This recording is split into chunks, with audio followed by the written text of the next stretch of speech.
Hey everybody, welcome back to the channel. Today is day 53 of Daily CGI. Tonight I followed a Ryan King art tutorial that taught how to create one of these low poly isometric dioramas that you see all over the internet these days. I've always wanted to learn how people do this. So in this one I learned specifically how to create a low poly kitchen environment. The tutorial was called Low Poly Isometric Kitchen, and it was split up into parts 1, 2, 3, and 4. And on top of that, somewhere along the way there was also an optional tutorial on procedural tile materials, which I found super helpful. So all up, including the procedural tiles, I spent about 2 hours 20 minutes watching the tutorial videos, and then of course additional time following along and creating it in Blender myself. So I will show you the kitchen scene in a second here, just a bit more talk. I ran out of time towards the very end, so I didn't create as many objects to dress the kitchen set, but you get the general idea. I get the general idea, and technically the possibilities are endless in regards to what kind of objects I could create using this method. But yeah, this was certainly a fun one. While not all that challenging, I have always wondered how these dioramas were created, so seeing the process step by step and following along actually taught me quite a bit. Most of it on a technical level, I already knew how to do these things, but there are always little bits and pieces that you pick up even in the tutorials where you least expect it, kind of thing. Little nuggets of new information or information presented in a different way that gets you thinking differently. These kinds of things are pretty helpful. So, like I said, I went into this expecting just a 4-part low poly tutorial. As an added bonus, I got pushed towards the procedural tile texture tutorial, and then I saw Ryan King Art was recommending a website called Ambient CG that hosts public domain assets such as textures. So even that alone should be super helpful going forward. I was just saying a couple of weeks ago that I still don't really have any textures to make use of. Well, now the possibilities and the options open up a bit for me. Progress. Okay, so now I'll show you this kitchen scene. I'll do a quick run through with the cycles rendering engine thingo turned on. It's a bit grainy or noisy, but you know, it looks so good in this. I haven't actually rendered this out or anything, so I haven't got like a final output to show you, but this is that tile texture that we were talking about just before.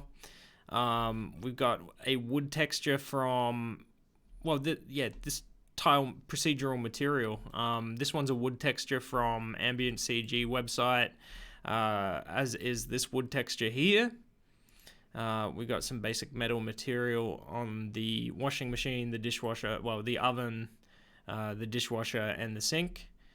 We've got some glass in the glass window there, some glass bottles, some plates, frying pan, more plates stacked up in the kitchen sink, boxes. So I kind of grew impatient towards the end and stopped making all these things. It became tedious after nearly 3 hours, but you know, I can always go back to this and practice and make more objects. But yeah, overall I think it turned out really nice. I'll show you just in Eevee. It never looks as good straight out the box, you know. I don't know what settings to turn on and turn off to be able to make it like shine, you know. Even looks pretty good like this. Whoop. And I'll show you wireframe, but there's not much to show since it's also simplistic. I don't think there's anything out of the ordinary. But yeah, that's it as far as the scene is concerned. Just one more thought before I go, quick tangent. I keep hearing some common advice on the internet. People say to sort of beginner artists, don't get burnt out by going all in or going too hard or too aggressive learning early on.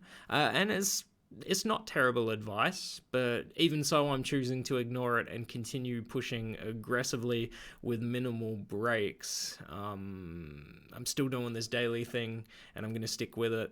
Obviously, there's a sweet spot or an equilibrium that people reach when learning anything, but I don't think that grueling or challenging is necessarily a bad thing.